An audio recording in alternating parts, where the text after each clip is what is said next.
สวัสดีครับวันนี้จะมาพรีเซนต์การโจมตีระบบเครือข่ายด้วยวิธีการที่1นะครับคือวิธีการ DDoS หรือ Distribute Denial of Service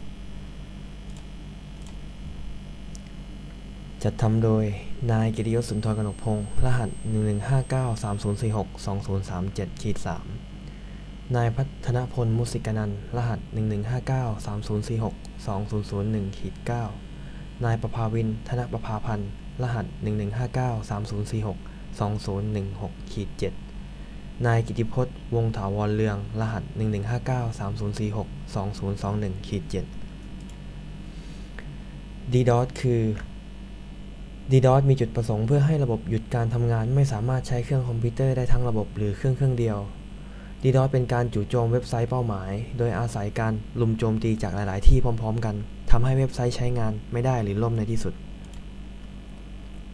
วิธีการของ DDoS 1. รวมกำลังพลโดยแฮกเกอร์จะสร้างเครือข่ายสำหรับเตรียมโจมตีโดยการปล่อยไวรัสแฝงไปตามอีเมลเว็บไซต์หรือโซเชียลต่างๆซึ่งคอมพิวเตอร์ของผู้เคราะห์ร้ายจะกลายเป็นบอทเน็ตหรือเครื่องลูกสมุนเป็นเครื่องใช้ในการโจมตี 2. เมื่อได้บอทเน็ตมากพอแล้วจะทำการโจมตีได้หลายวิธีเช่นการส่งคำขอเข้าถึงข้อมูลมากเกินกว่าที่เซิร์ฟเวอร์จะรับไหวหรือส่งข้อมูลแบบสุ่มเข้าไปจนแบนด์วิดต์ของเว็บไซต์เต็ม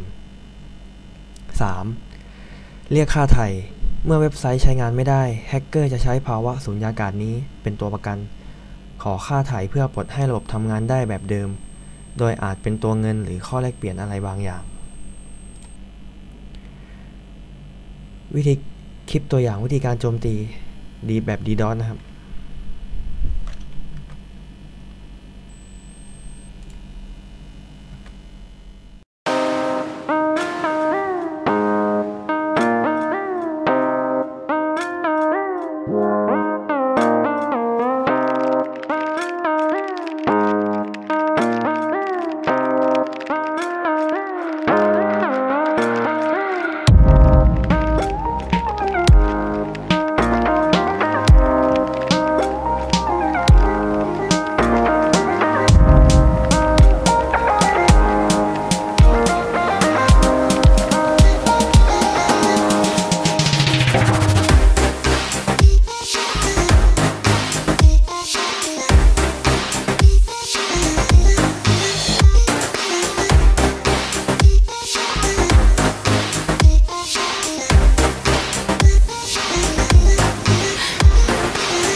วิธีการป้องกันการโจมตีแบบ DDoS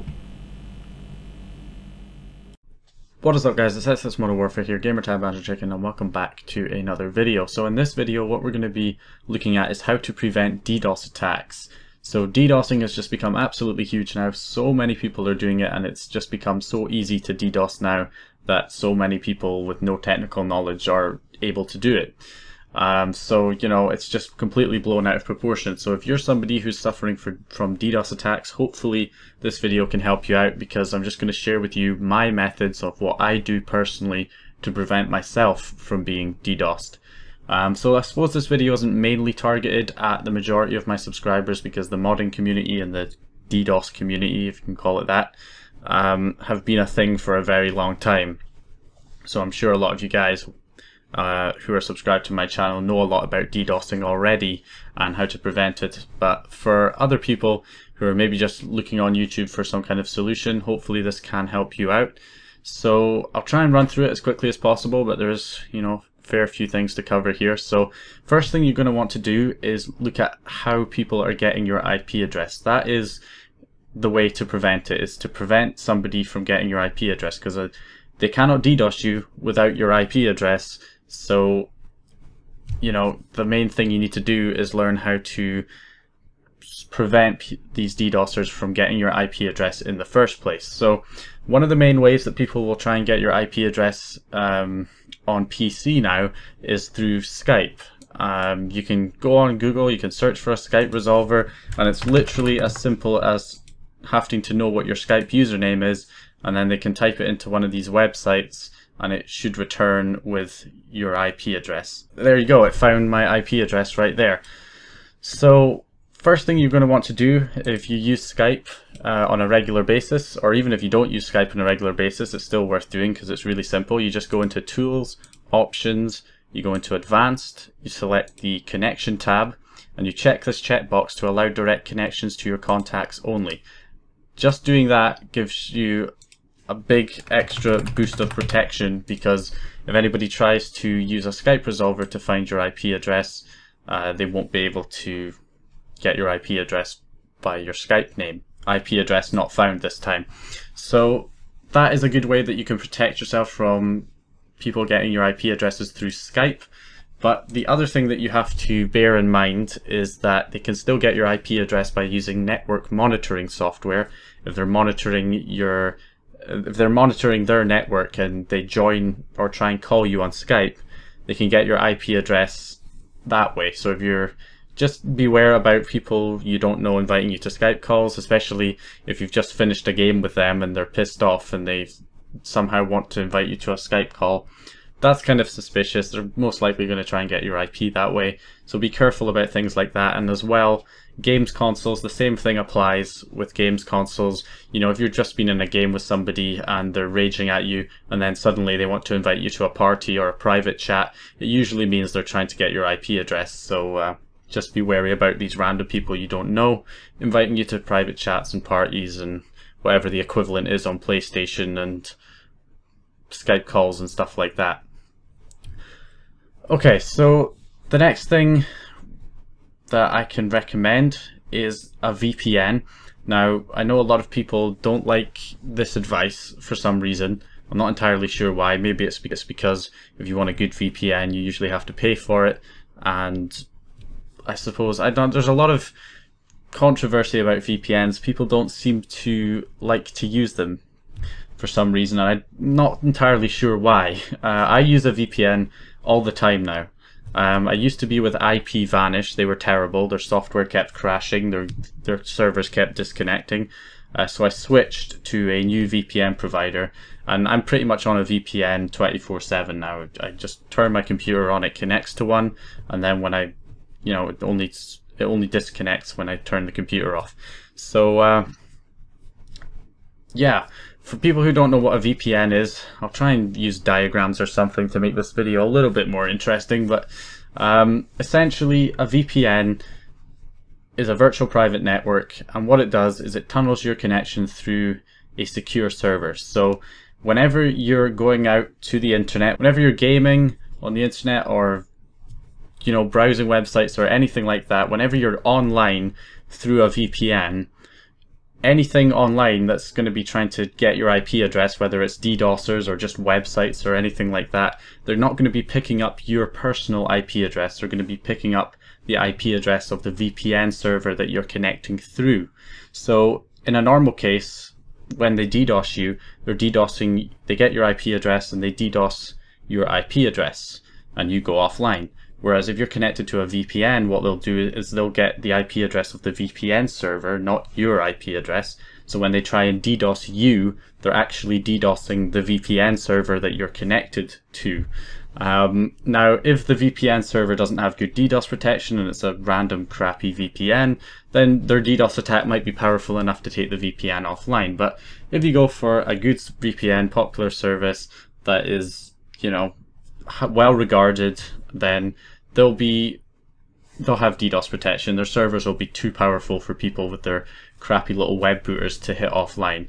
And even if somebody does have a really powerful booter that can, you know, just destroy a VPN, still all you'll have to do is just connect to a different VPN server. You can be on the same VPN. VPNs have multiple servers, especially paid for ones have sometimes hundreds of servers that you can connect to. So if one goes down from a DDoS attack, you can just connect to a different one. So that's one thing you should definitely consider.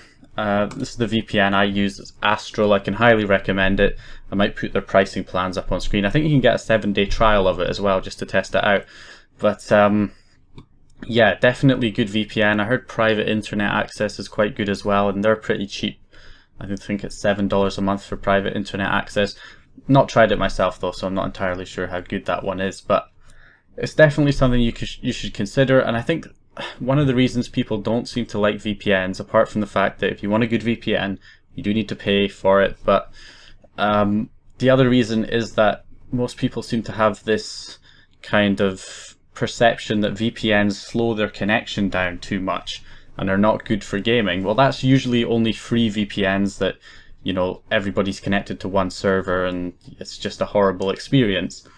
Whereas with a paid for VPN, you're not really going to notice any difference from your normal connection to being connected to a VPN, especially if you connect to a server that's in the same country as you. So I live in the United Kingdom, so I'm always connected to a United Kingdom server on my VPN so that I get the least latency and I get the best connection possible to my VPN.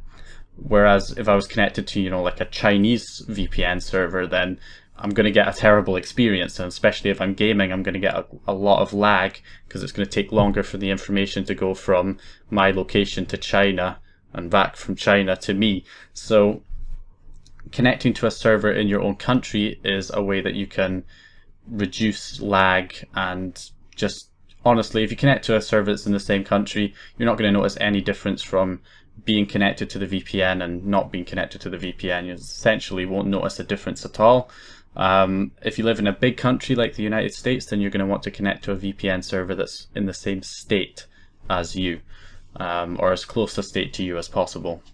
So just as an example, I've got some speed test results I did earlier. This one here is on a VPN and this one is not on a VPN. So this is my normal connection, not on a VPN. I get 22 megabits per second download speed, 2 megabits per second upload speed. That varies quite a lot depending on how many people in the neighborhood are online at the same time and stuff like that, and what server I'm connected to while doing the test. But as you can pretty much see, from connected to a VPN and not being connected to the VPN, the difference is very, very small. In fact, that difference could just be down to which server I was connecting to while doing the speed test results. So there's pretty much no difference whatsoever in being connected to the VPN and not being connected to the VPN.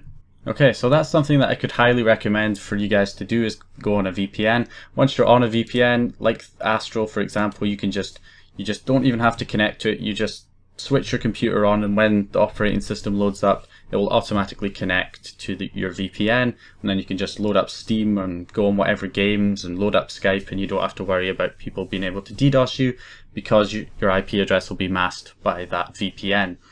So that's something you should definitely consider doing. I highly recommend it, and you can get VPNs pretty cheap these days, ones with plenty of servers to connect to in multiple different countries. Okay, so the other thing is kind of what I said I would come to at the end. People who have people who your IP address has already been found by DDoSers. They already have your IP address. It doesn't matter if you go on a VPN because they already have your IP address and your IP address doesn't change. So your internet service provider might assign you with a static IP address. This is an IP address that doesn't change. You get your IP address and that is your IP address that you have for as long as you're connected to that service provider. And there's other internet service providers that will give you a dynamically allocated IP address, an IP address that is going to change every day or every couple of days, or whenever you restart your router, the IP address will change. So, you know, there's these different types of service providers in different countries. In the UK, can't really speak for other countries, don't know much about internet service providers in other countries, but in the UK, there's Virgin Media and BT. Virgin Media use static IP addresses and BT use dynamically allocated IP addresses. So if you're on Virgin Media, then your IP address is most likely going to stay the same and it's not going to change. Whereas if you're with BT, it's going to change every couple of days or whenever you restart your router. So one of my friends has actually been hit offline for 4 days. He was offline for a full 4 days from a DDoS attack. Somebody hit him with a fairly powerful botnet and he was offline for 4 days. He called his internet service provider and they wouldn't do anything about it. And he was on a static IP address, which is why there was nothing he could do to get back online. He was completely at the mercy of the DDoSer. And this is a problem with static IP addresses. I'm not saying Virgin Media is a bad service provider. They offer much faster speeds than BT and the other service providers in the UK. But because they use a static IP address, because they use static IP addresses, if you get DDoSed, that DDoSer can hold you offline for as long as they want because your IP address is not going to change. So you're completely at the mercy of the DDoSer. Whereas if you're with BT or you're with an internet service provider that can give you a dynamically allocated IP address, then you can just restart your router and you'll get a new IP address, and therefore the IP address that the DDoSer is currently attacking doesn't belong to you anymore. You've got a different IP address, so you're back online within a couple of minutes, and then you can just connect to a VPN and he won't be able to get your IP address again. So that's something you should definitely consider. I highly recommend it if you're, seriously suffering from DDoS attacks. So switching your internet service provider is pretty awkward and it can take a while, but if you are suffering, if you're one of those extreme cases where you're getting hit offline for days, it's probably worth switching your internet service provider to a internet service provider that is going to assign you a dynamic IP address, one that's going to change every couple of days or whenever you restart your router. And for anyone who's confused about saying that there's basically only 2 service providers, there are plenty of other internet service providers in the UK, but most of them, if not all of them, including the other 2 big ones, Sky and TalkTalk, both use BT's infrastructure. So Virgin Media, I believe, is the only provider that has their own separate infrastructure, I think, and BT, all the other providers, or most of the other providers, use BT's infrastructure, so they will presumably have a dynamically allocated IP addressing system as well. So that is basically my advice for preventing DDoS attacks. I know there's other solutions, but this is all I do and it works perfectly for me. I haven't been DDoSed in like 3 years, and I have over 1,000 Skype contacts. I'm sure people have probably tried, but so far I haven't suffered a DDoS attack in a very long time. So that's my recommendation. Do that thing in Skype. Check that checkbox that's going to prevent people from resolving your Skype name to get your IP address. Be careful about random people inviting you to Skype calls or private chats or parties, especially if they've been in a game with you and they're not too happy with you. They're probably going to try and get your IP address that way. Consider getting a VPN, especially go for a server that's in the same country or same state as you so that you get the best possible connection from your VPN. And that will protect you from DDoS attacks, so it'll prevent people from getting your real IP address. And then if you're one of those extreme cases and you're getting hit offline for days on end, then consider switching your internet service provider to one with a dynamic IP address system, one that's going to give you different IP addresses every few days or whenever you restart your router. Maybe you could phone up if you're with a service provider that's giving you a static IP address and you get through to somebody on, you know, their helpline who actually knows what they're talking about. I don't know, maybe you can negotiate them to give you a dynamic IP address. I don't know if that works, but consider switching to a service provider that gives you a dynamically allocated IP address. Okay guys, so that is my advice for you on how to prevent DDoS attacks. I hope it helped anyone out who is suffering from DDoS attacks at the moment. Another thing, if you guys want to learn how to protect a games console through a VPN, I can make a separate tutorial on that. So you can actually protect, you know, your PlayStation or your Xbox, and you can tunnel those connections through a VPN as well, so that people can't get your IP address on Xbox and PlayStation and stuff like that as well. If you want a separate tutorial on that, please leave a request in the comments, and please leave requests for any other future PC tutorials that you would like to see. Usually my PC tutorials are usually requests, so you know, it's all up to you guys. If you want to see something, a certain tutorial on something related to PC, then let me know in the comment section below. So thanks for watching. Like the video if you liked it, subscribe if you haven't subscribed already, and I'll see you guys in the next video. Yeah.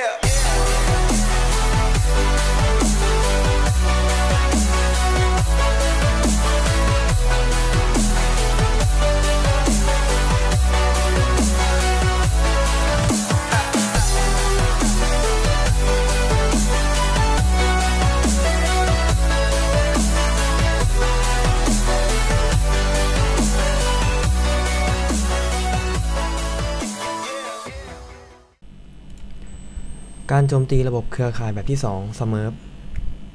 Smurf เป็นการโจมตีโดยผู้โจมตีจะส่ง ICMP Echo Request ไปยัง Broadcast Address ในเครือข่ายที่เป็นตัวกลางปกติจะเรียกว่า Amplifier โดยปลอม Source IP Address เป็น IP Address ของระบบที่ต้องการโจมตีซึ่งจะทำให้เครือข่ายที่เป็นตัวกลางส่ง ICMP Echo Reply กลับไปยัง IP Address ของเป้าหมายทันทีจะทำให้มีการใช้งานแบนด์วิดต์อย่างเต็มที่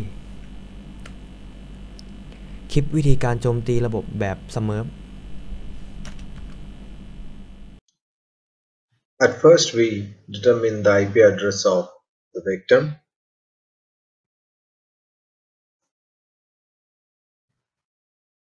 It is 192.168.1.6. Now, we can do the same thing for our attacker. As we can see, it is in the same network, that is 192.168.1.7. Now we have to check using the Nmap, we can scan the network and we can see if the hosts which are up in our website, in our network.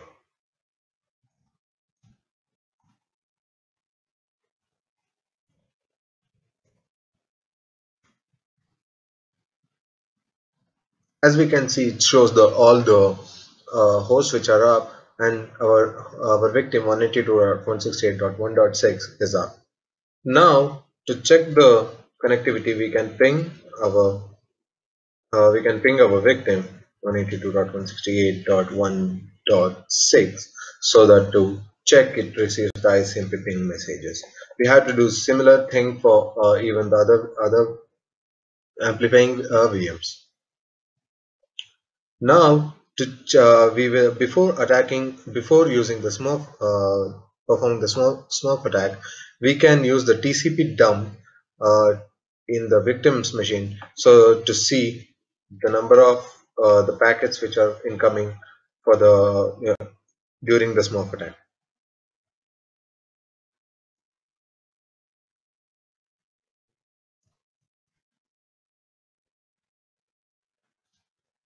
TCP dump will listen to all the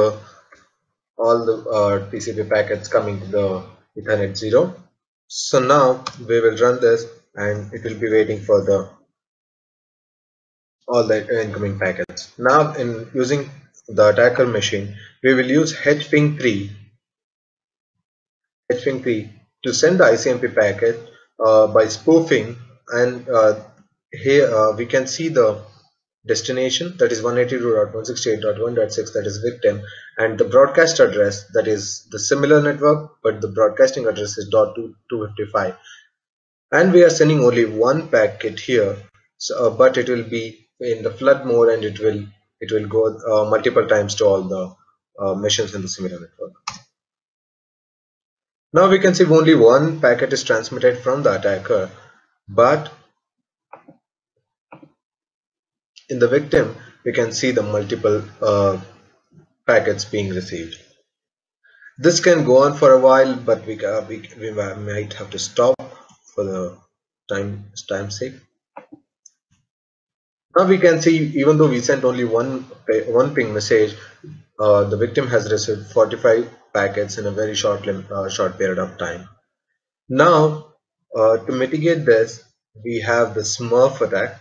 We have the snort installed in our victim machine. We have used the rules to set it up. We can see the rules in our specified folder.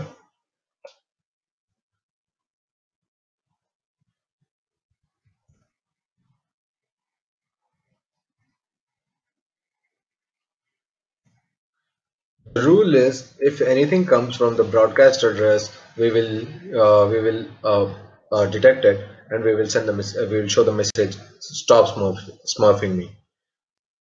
Using this attack, we will start the snort,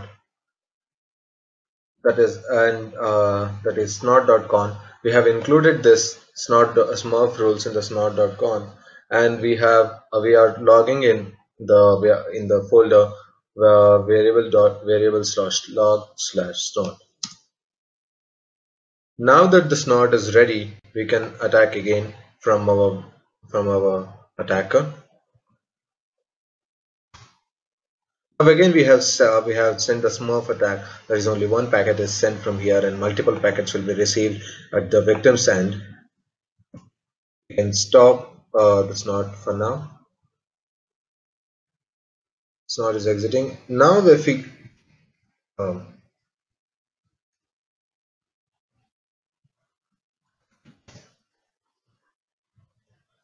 we go to the specified position, specified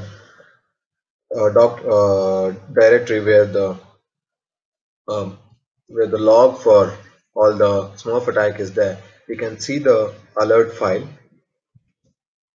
in this. And if you see the alert, if we open the alert file, we can see all the entries for each packet received during Smurf attack.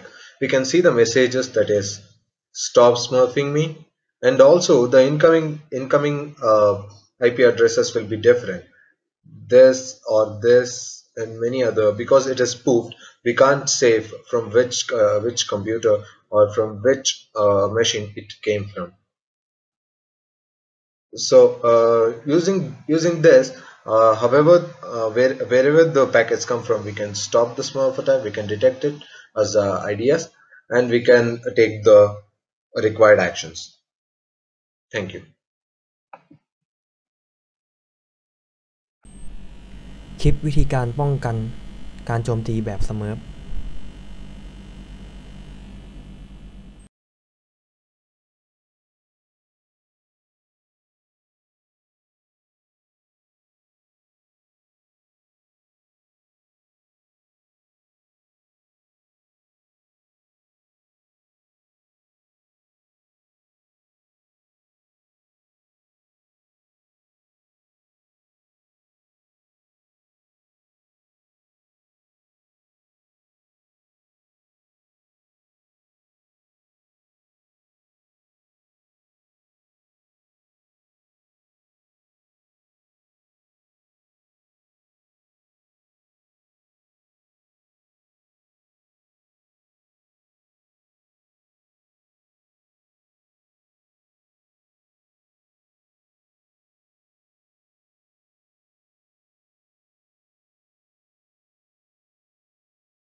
การโจมตีระบบเครือข่ายวิธีที่ 3 DNS Amplification Attack DNS Amplification Attack เป็นเทคนิคหนึ่งในการโจมตีของประเภท DDoS มีการนำมาใช้โจมตีกันอย่างแพร่หลายมีความรุนแรงสามารถทำให้ระบบล่มได้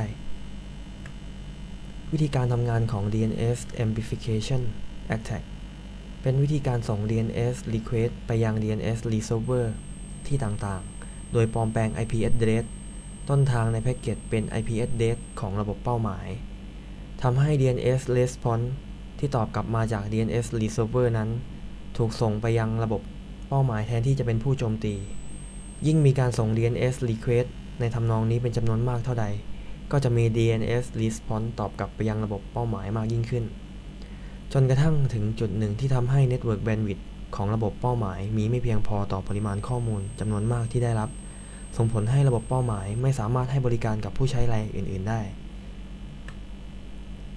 สาเหตุสำคัญที่ทำให้เกิดเทคนิคการโจมตีนี้มีประสิทธิภาพมากขึ้น 1. ขนาดของ Response จะมีขนาดใหญ่กว่าขนาดของ Request ทำให้ผู้โจมตีไม่จำเป็นต้องมี Botnet ขนาดใหญ่ก็สามารถทำให้โจมตีได้รุนแรง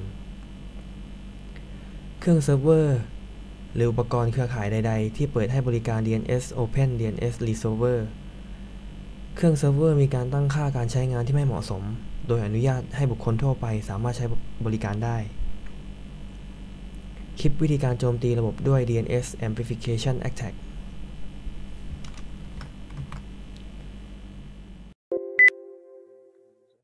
तो आज हम बात करेंगे कि किसी भी website के ऊपर डॉस टैग कैसे परफॉर्म करते हैं।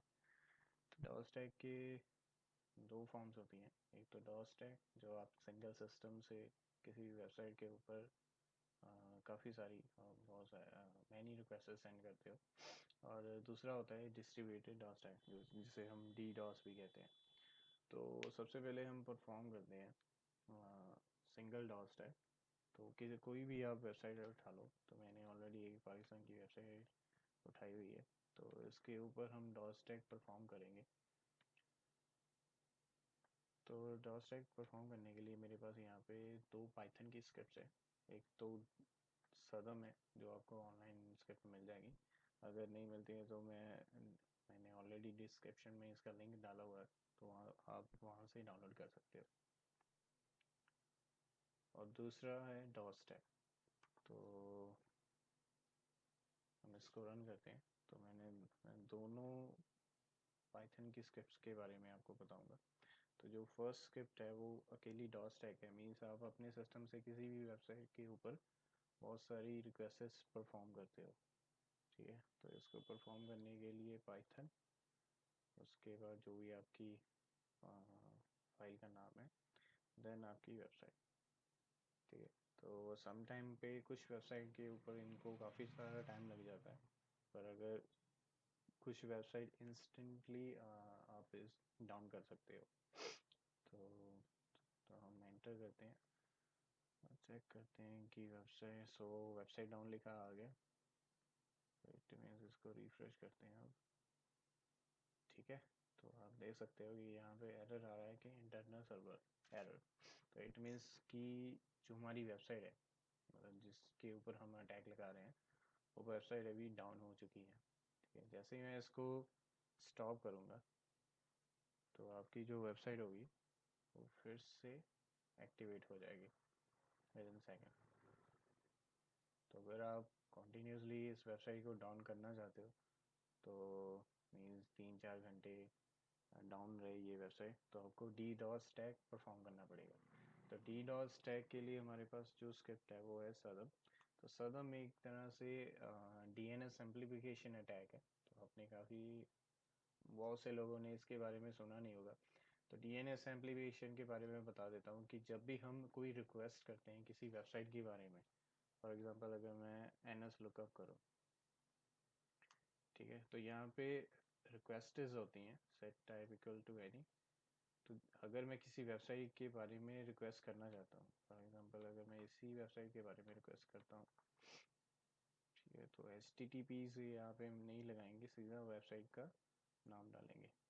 तो ये जो क्वेरीज हमारे पास आती हैं ये कुछ बाइट्स में होती हैं, अगर आप फॉर एग्जांपल 3 मेगाबाइट का रिक्वेस्ट है आप भेज रहे हो किसी वेबसाइट को, तो इट मीन्स डीएनएस जो उसको रिक्वेस्ट या क्वेरी सेंड करेगा वो 300 मेगाबाइट पर सेकेंड होगी।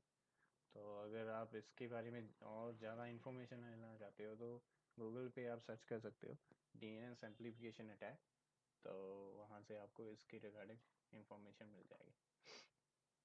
तो इसको परफॉर्म करने के लिए हमारे पास काफ़ी सारी ऑप्शंस है। या तो हम किसी कोई भी डीएनएस सर्वर उठा सकते हैं, और या तो हम एसएमटीपी या एनएमटीपी, मतलब जो भी आपको इजी लग रहा है तो उसके रिगार्डिंग आप इसको यूज़ कर सकते हैं। तो सबसे पहले मैं एक फ़ाइल बनाऊंगा डीएनएस फाइल। तो मेरे पास यहाँ पे डीएनएस टेक्स्ट फाइल है। तो इसमें मैंने काफ़ी सारी डीएनएस जो उसकी आईपी एड्रेस है वो सेव करके रखी हुई है। आई मीन एक ही डीएनएस क्वेरीज है, तो आई थिंक वो 1.txt में होगी। Let me check.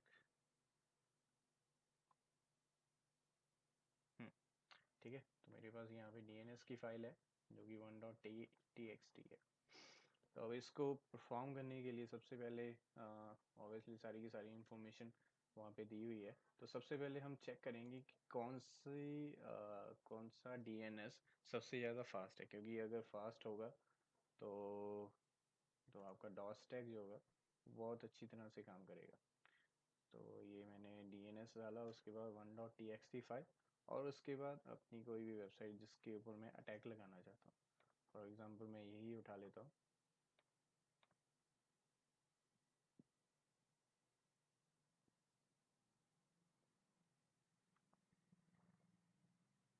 तो अब देखते हैं कि इसका रिस्पांस कितनी जल्दी और कितनी फास्ट आता है। तो यहाँ पे हमारे तो गूगल का डीएनएस आप मत यूज़ करना, क्योंकि उन्होंने ऑलरेडी इस क्या कहते हैं प्रॉब्लम का सॉर्ट आउट निकाला हुआ है, मतलब उन्होंने पैच किया है ऑलरेडी। तो यहाँ पे हमारे पास काफ़ी सारे डीएनएस है जो कि 1 है, तो 1 मीन्स कि बहुत ज़्यादा लो है। तो ये कितने बाइट की रिक्वेस्ट सेंड करेगा, तो इट मीन्स हमारे पास जो डीएनएस है वो ये है एक। तो इस डीएनएस को मैं यूज़ करके इस वेबसाइट के ऊपर अगर रिक्वेस्ट सेंड करता हूँ तो देखते हैं कितनी ज़्यादा रिक्वेस्ट या कितने बाइट्स की या बिट्स की रिक्वेस्ट जाती है। ठीक है, तो मेरे पास ऑलरेडी एक डीएनएस सर्वर भी है यहाँ पे, तो इसको भी टेस्ट करेंगे हम। तो ये मैंने dns.txt फाइल में सेव कर लिया है।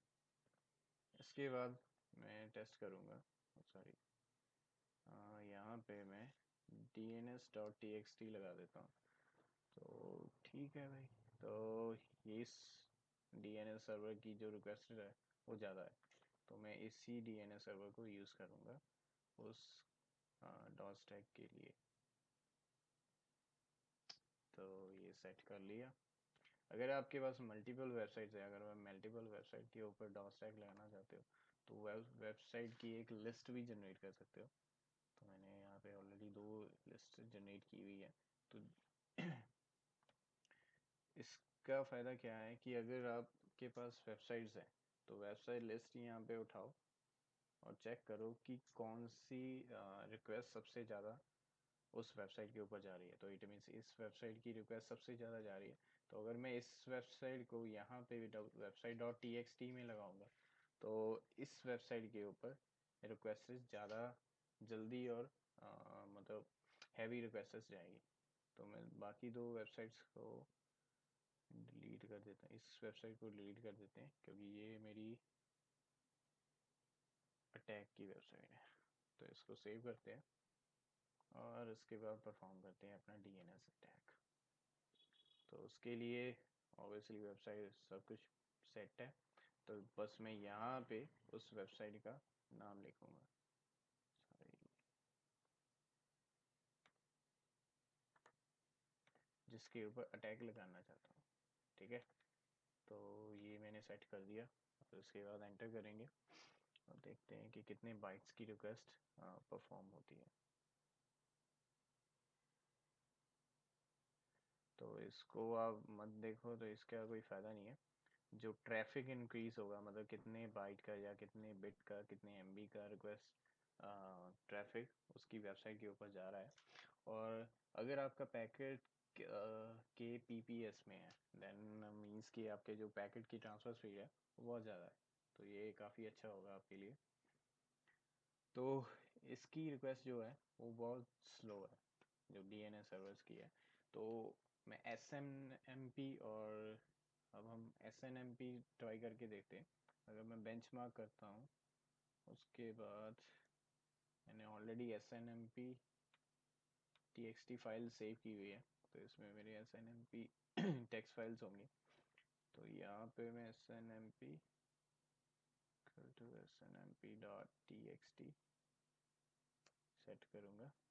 तो यहाँ पे आप देख सकते हो कि इसकी जो ट्रांसफ़र स्पीड है वो 77x और 83x और मीन्स के 30 से ऊपर ही सभी की रिक्वेस्टेस है। तो जो सबसे ज़्यादा फास्ट होंगे मैं उसी को यहाँ पे यूज़ करूँगा। तो इसको मैं कंट्रोल Z करता हूँ और यहाँ पे मेरे पास एक है 83 और 77 की जो रिक्वेस्ट है 3091 बाइट्स है और 83 की 3353। इट मीन्स इसकी परफॉर्मेंस ज़्यादा है, तो मैं इसी डीएनएस सर्वर को यहाँ पे यूज़ करूँगा। तो डीएनएस में जाऊँगा, डीएनएस में जाने के बाद फिर सेव और उसके बाद इसको अपनी वेबसाइट के ऊपर अटैक लगाऊंगा।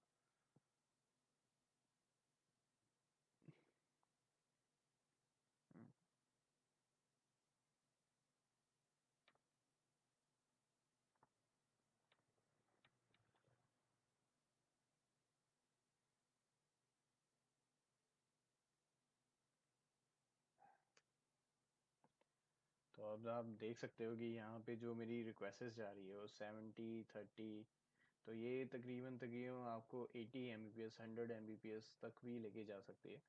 तो इसका फ़ायदा ये है कि इससे ट्रैफिक उसकी वेबसाइट के ऊपर ज़्यादा जल्दी ट्रांसफ़र होगा और काफ़ी अच्छी स्पीड है। तो ठीक है, होपफुली अब आपको पता लग गया। पर ये इस डॉट स्टैक को परफॉर्म होने में 3 से 4 8 घंटे भी लग सकते हैं। ये डिपेंड होता है कि कितना ज़्यादा अच्छा आपके पास डीएनएस सर्वर है। ठीक है, तो इसी वीडियो का एंड यहाँ पे करते हैं। Thank you for watching. तो सब्सक्राइब करना मत भूलना और आप मेरे को फेसबुक के ऊपर भी ज्वाइन कर सकते हो। जस्ट आप सर्च करोगे डार्क फ्यूजन हैकर तो मेरा वहाँ पे पेज आएगा सिक्योरिटी एंड हैकिंग का, तो आप उसको लाइक करें। Thank you DNS Amplification Attack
การโจมตีระบบเครือข่ายแบบที่ 4 Synfot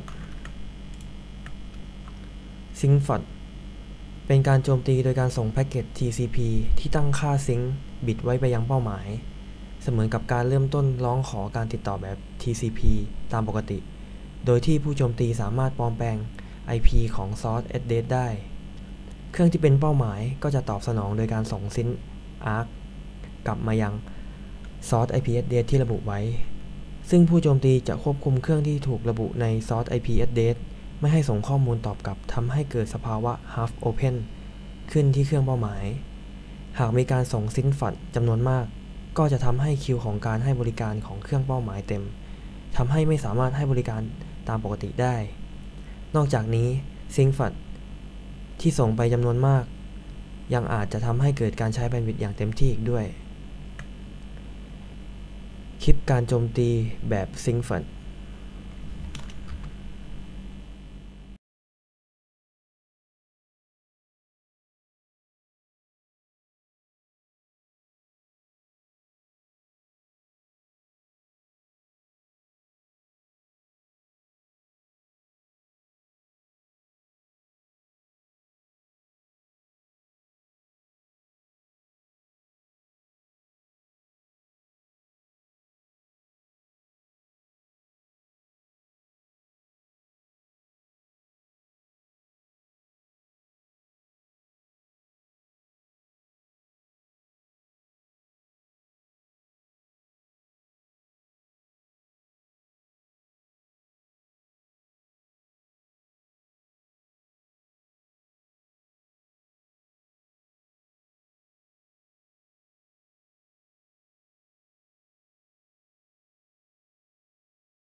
คลิปการป้องกันระบบการโจมตีแบบ SyncFlood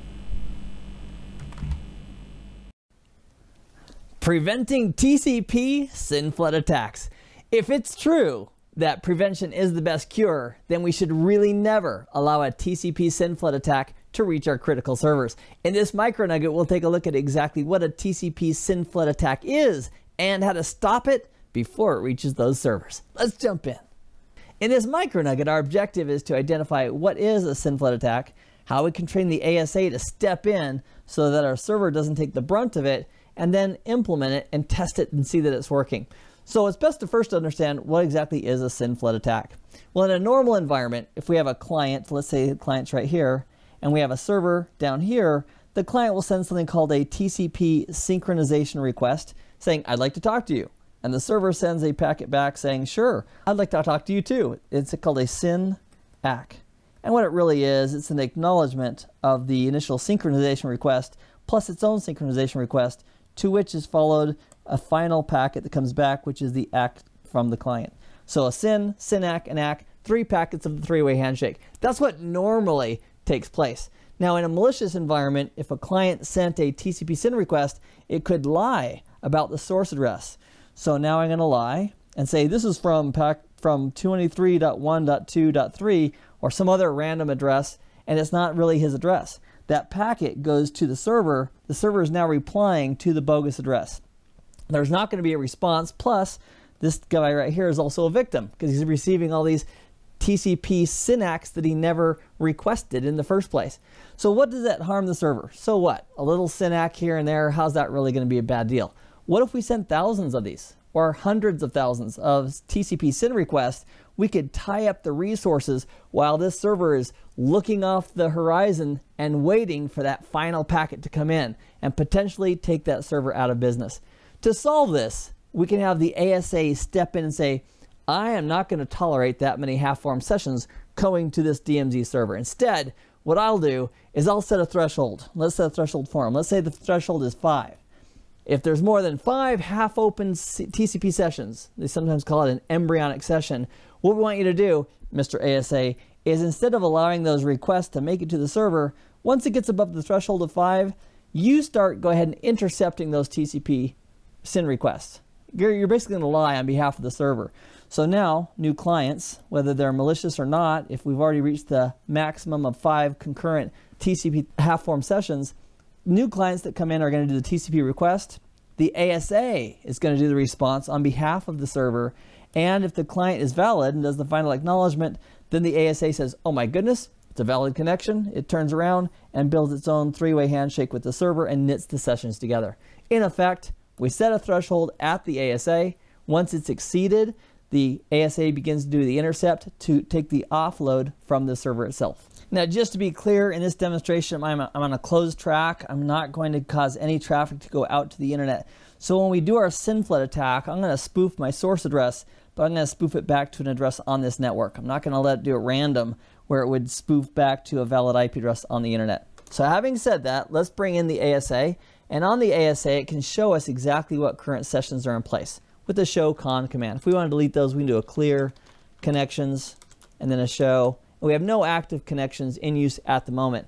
So we're going to take a client on my outside network, and this is a backtrack distribution, and I'm running the Metasploit framework inside of that, and I've got it set up to do a SYNFlood, and I've told it that I want to attack this address, which is the mapped address for my internal server. I've told it I want to go to the port 80, which is open. I also want to spoof using the source address of this address right there. That way it's not going to reply to back to the internet. So currently, there's no protection as far as the SYNFlood protection implemented at the ASA. So I'm going to just say run, and now the attack is flying. So as it flies in the background, if we do a show con now, you know, so in fact, we're never going to catch up to it. There's thousands of them. So we can do a show con count, and there's 3,276 half-formed sessions, and the number's growing, and it's growing, and it's growing. So we can let that go on for a while, but the bad news is that little teeny HTTP server on the DMZ is trying to respond to all these, and he's just getting worn out. So to solve that problem, I'm going to stop the attack with Metasploit for a moment, tell it to stop. To stop the attack from happening, what we're going to do is we're going to implement the limit and say, you know what, Mr. ASA, once we get to 5 half-form sessions that are going to this server, go ahead and you step in and don't allow the additional connections to go through unless they're valid clients that completed the three-way handshake. We could do that from ASDM. We could also do it from the command line interface. I think for this demonstration, we'll do it from the command line interface. Let's do that right now. To implement the policy on the ASA, we're going to use the modular policy framework, which is really sweet. It takes class maps to identify traffic. In this case, we have a class map called traffic to DMZ server that, if matched, means it's traffic that's headed towards the DMZ server. Second thing we do is create a policy map. In this policy map, we're leveraging the global policy, and we're saying, you know what? If traffic matches this class called traffic to DMZ server, go ahead and set the embryonic connection maximum to 5. And if the traffic exceeds that, then the TCP intercept kicks in. And that's it. So if we do that same attack again against the server, we'll bring in backtrack again, and we'll launch the attack. We'll just do a run. So the attack is running, and then we'll bring up the console one more time from the ASA, and we'll do a show con. Now we have 5. Now these are 5 half-form sessions that are currently in place, and if there's any more than that, the TCP intercept function on the ASA is taking care of it. So our little humble HTTP server sitting there on the DMZ only has to deal with 5 half-form sessions at a time. In this micro nugget, we've taken a look at not only what is a SYN flood attack, but we've also identified why it's harmful to a server as it ties up all its resources.